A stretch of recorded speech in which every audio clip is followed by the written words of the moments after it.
and welcome. My name is Victoria Carl, and I am a teacher at Open High School, and I teach both English and Spanish. And I learned Spanish in middle school and did all of the classes, and I happened to be pretty good at it, and I really liked it. I liked it so much that I started studying language in college and actually got my degree in linguistics, which is the study of language. And I started learning lots of languages. And then I realized, how am I learning these languages? I wanted to know what process was it that helped me understand how to learn a language. So that's what we're going to explore. We're going to explore today from the beginning of language, how it builds and how it's created. But I want you to first understand that you are already a genius at the language that you speak daily. The language that you grew up with, that your parents or guardians spoke to you, you were listening to as a child, as a baby, you absorbed it, you listened to it, and then you learned how to read it and write it. And then perhaps in middle school you've also had some classes about grammar to help you understand the language that you speak in naturally. And so this little epic journey that we're going to go on is going to remind us of some of this grammar to help you to remember that you are a genius at your language so that you can be a genius at maybe another language. Okay, so we're going to talk about Fred here. Fred is one of the earliest humans on the planet. He's all alone. He still has thoughts. Most of those thoughts are instincts, right? So Fred's cool. He doesn't really need to use language very much here when he's by himself. But then somebody else shows up. And Fred wants to show him that there's a fire. He's has to communicate to this other person what it is that he is trying to get this other guy to pay attention to. Because there's trees back here. There's a cave over here. He's like, no, I need you to pay attention to this right here, this fire. So he's going to come up with a sound that represents that fire. So let's say he comes up with ugh, right? Well, then another person comes over. And that person also has a fire. So now he wants to tell George over here to look at this fire, right? This fire over here. So you can't just say ugh, because this guy's going to look at that fire. He's got to come up with some other way to show that ugh can mean either this fire or that fire over there. So he's going to have to add an additional sound, right? Ugh ma. Ugh ma means that fire over there. So now we know have ugh, which means fire. But in order to distinguish between which fire, he has to add more sounds. So this is how language starts getting complicated. You think it could be really easy for somebody to just, use one word to describe lots of things, but we're very complex people. Okay, so now we are starting to understand that the more complex things are, the more we need to use language. Here's a terrible drawing of a brain. I'm really bad at this whole thing, right? This doesn't look like a brain at all. You get the idea, right? It's got lots of wrinkles in it. This kind of looks like a fried egg with hair around it, but that's not what we're going for here. So when we started having all these complex thoughts, our brains had to start creating categories of words, right? So, we have word for fire, right? We've got a word for tree. We've got a word for person, right? And these all have certain things in common, right? They're all people, place, or ideas, which are our nouns. So our brain starts okay, there are certain kinds of words in the world. right? So what if I wanted to tell George to jump over the fire, watch out for the fire, put out the fire? So then these are actions, right? Put out, jump over, right? So these are our verbs. So now George wants to say like, oh, well, that fire is really pretty, or there is a dangerous bear, right? So it's not one of those lovely, nice, furry, fuzzy bears. It's dangerous, or it's tiny, right? So what are these? These are our adjectives, right? So we've got some like basic things here to start off with for our brain to work on.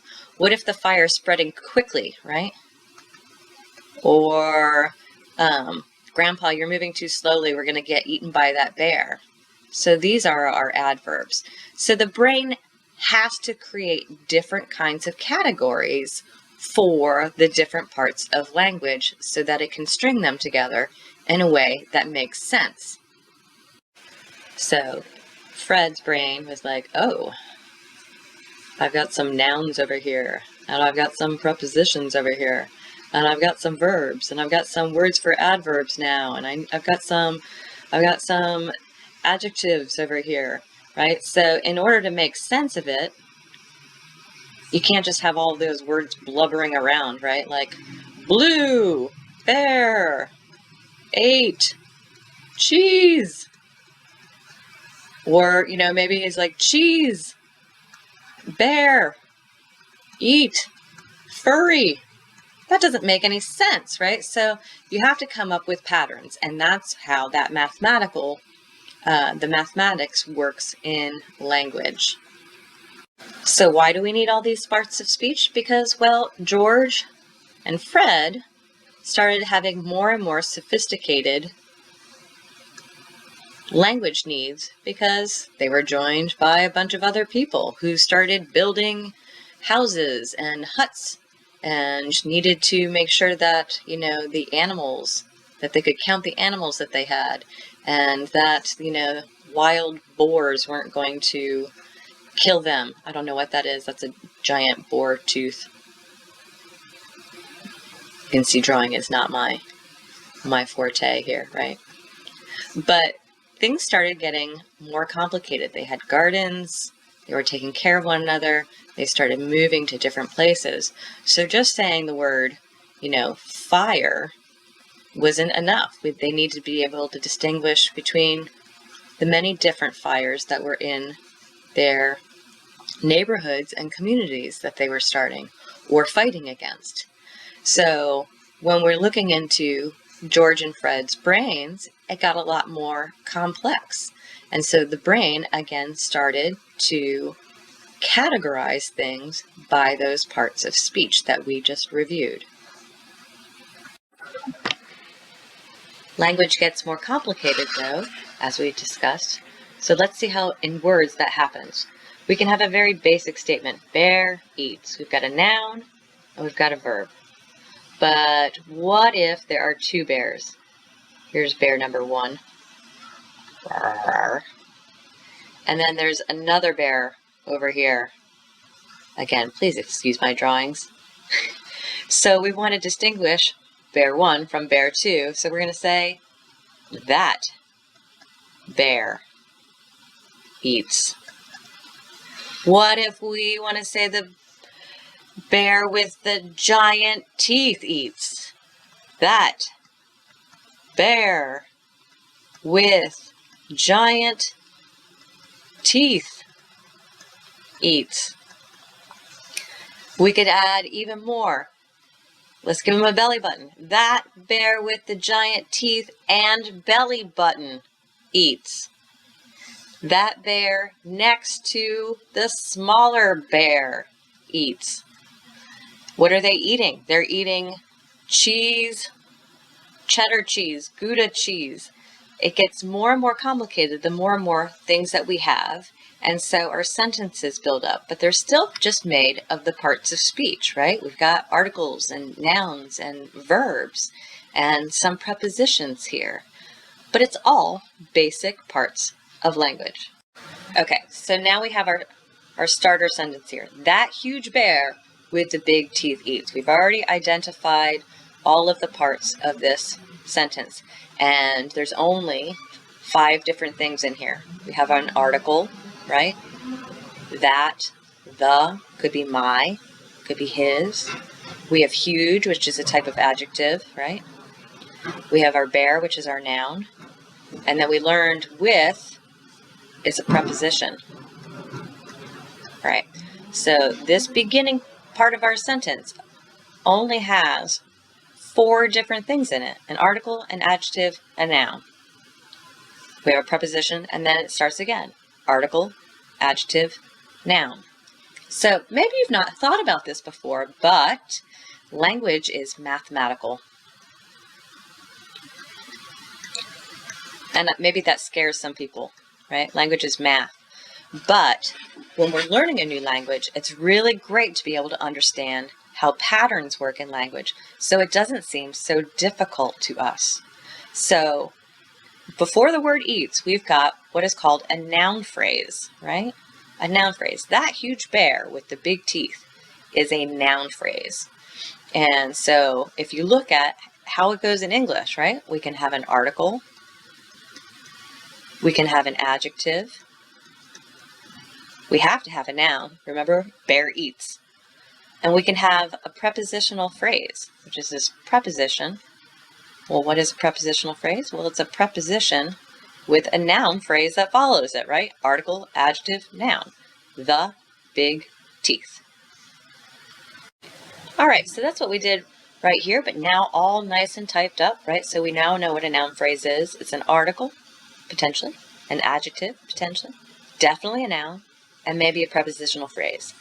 That huge bear with the big teeth eats. Now we're going to focus on eats. What is the bear eating? How is the bear eating? It may be as simple as something, the huge bear with the big teeth eats cheese, right? We know that's a noun. Maybe it's that huge bear with the big teeth quickly eats cheese. So what is quickly here? Quickly is an adverb. All right. So that's describing how the bear is eating. Is he eating quickly? Is he eating slowly? Is he eating like messily? Is he eating, quite properly? We don't know what this bear has in store. So, all right. So if we're looking at the second part of our sentence here, it starts with a verb, right? The second part of our sentence is a verb, and then eats cheese or quickly eats cheese. So maybe the next part is an adverb. Quickly eats cheese. What if he quickly eats the stinky cheese? Well, we've just added, does anybody recognize what this is? The stinky cheese. It's the same thing as we have here, right? The stinky cheese. So that's a noun phrase. So that takes us to the second part of our equation. All right, so we've got now a really nice kind of complex sentence. That huge bear with the big teeth quickly eats the stinky cheese. So here is your equation for the English language. A sentence is equal to 2 parts. A noun phrase